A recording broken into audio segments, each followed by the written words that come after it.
First came into power in 2019, and for nearly 2 years, he's overseen a vast and brutal crackdown on gangs. Human rights groups are dismayed, as are relatives, as more than 65,000 people have been arrested over the past year. Across the country, more than 70,000 people have already been taken into custody, proudly trumpeting a huge decline in the country's murder rate. Gang civil war in Mexico's largest cartel. Social media influencers are being picked off one by one, and a hit list and flyers of dozens of seemingly innocent people. Tensions in Culiacán are at an all-time high, as the Sinaloa cartel and its many factions and leaders vie for power. The cartel rips itself apart in the conflict, and parties from both sides of the conflict are systematically destroying each other.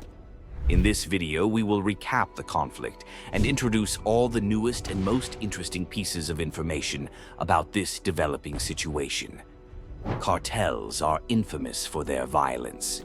However, despite this, it's a common misconception that they are all run by a handful of people or are well organized.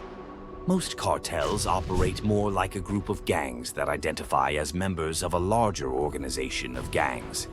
This results in factions developing within a cartel.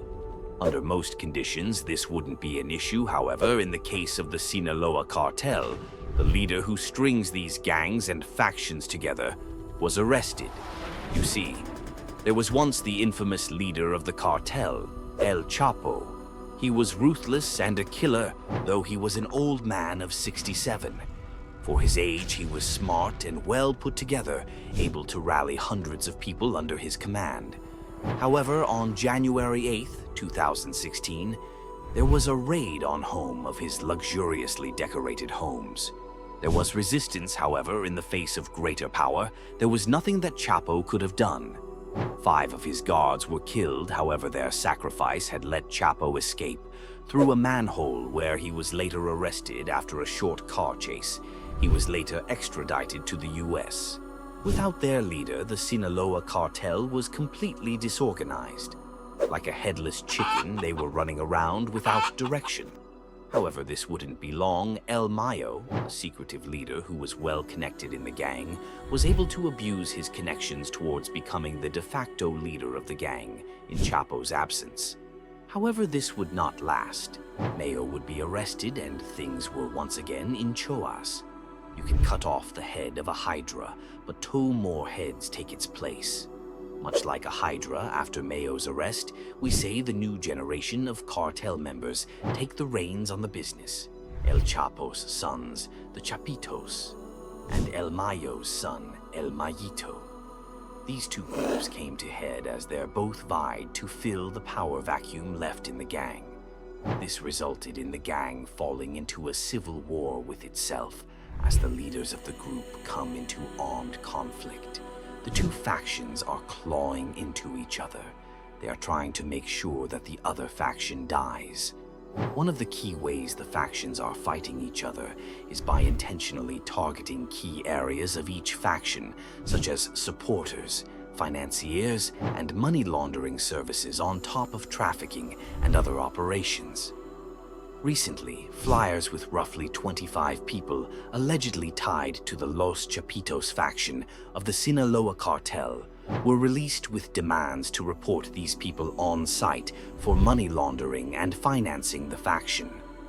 There are suspicions that the La Maíza faction of the Sinaloa cartel is posting the flyers. This is part of a strange and shocking trend with the cartel and its activities. Many internet personalities are being hunted down and brutally killed and dumped all around the Culiacán area.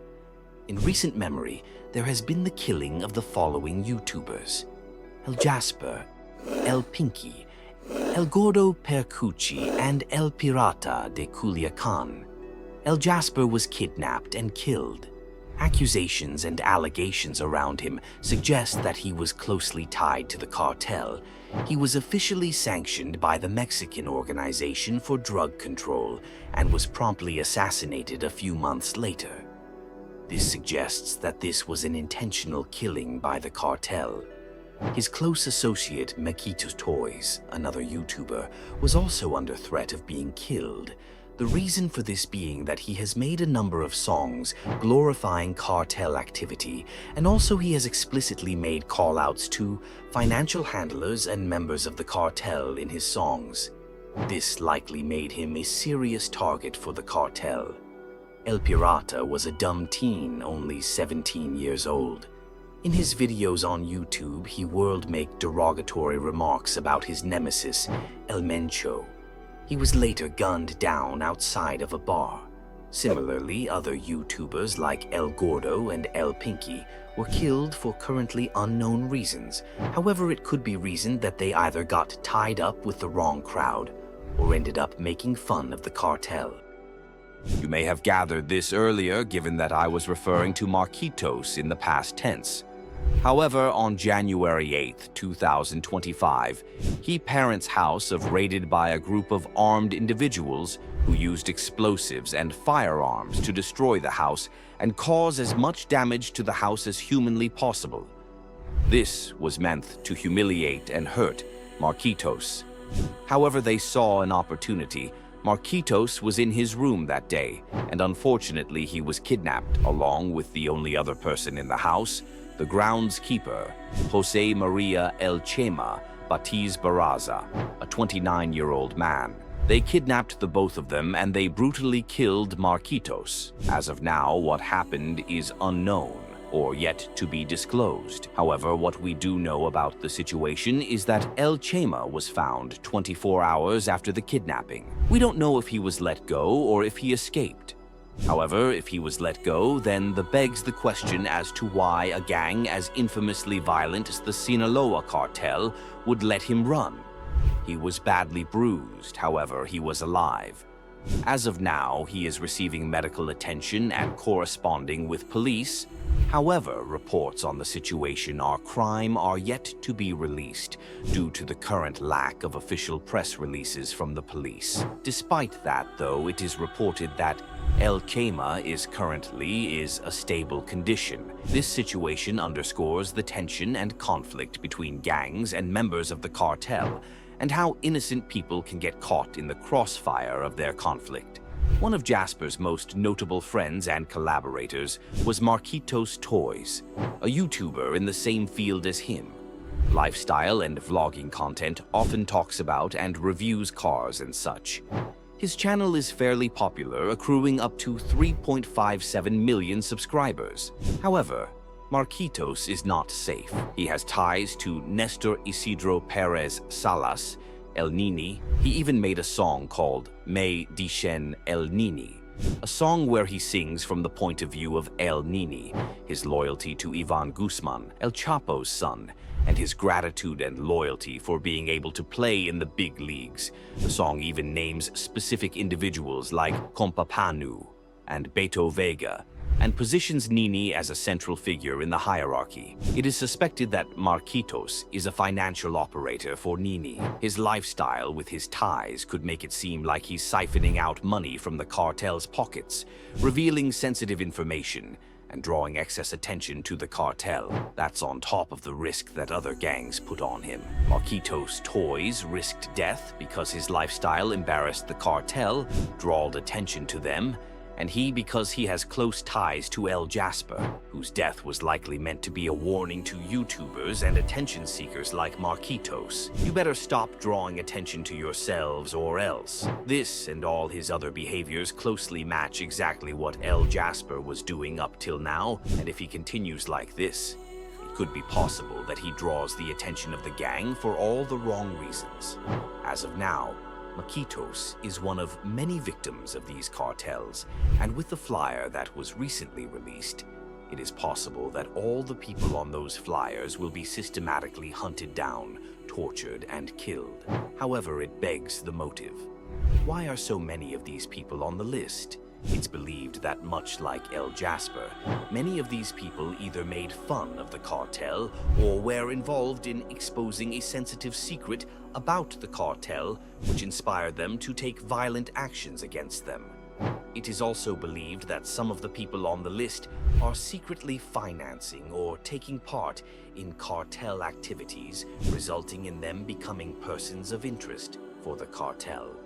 The fact that these flyers were allowed to go up might also be a way for La Mayisa to flex their authority and control over the areas they claim.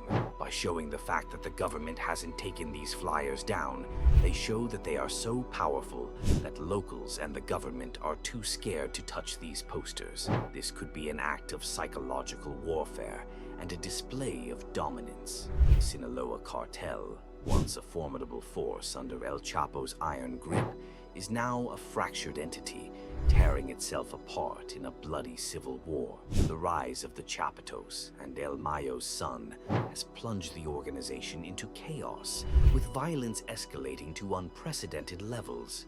Innocent civilians, including social media influencers, are caught in the crossfire, becoming targets for assassination or intimidation. The release of the hit list further underscores the ruthless nature of this conflict, where fear and paranoia reign supreme. The situation in Culiacán remains volatile, with the potential for further violence and instability. The Mexican government faces a daunting challenge in combating the cartel's influence and restoring order. As the war within the Sinaloa cartel intensifies, the consequences will undoubtedly be felt throughout the region and beyond.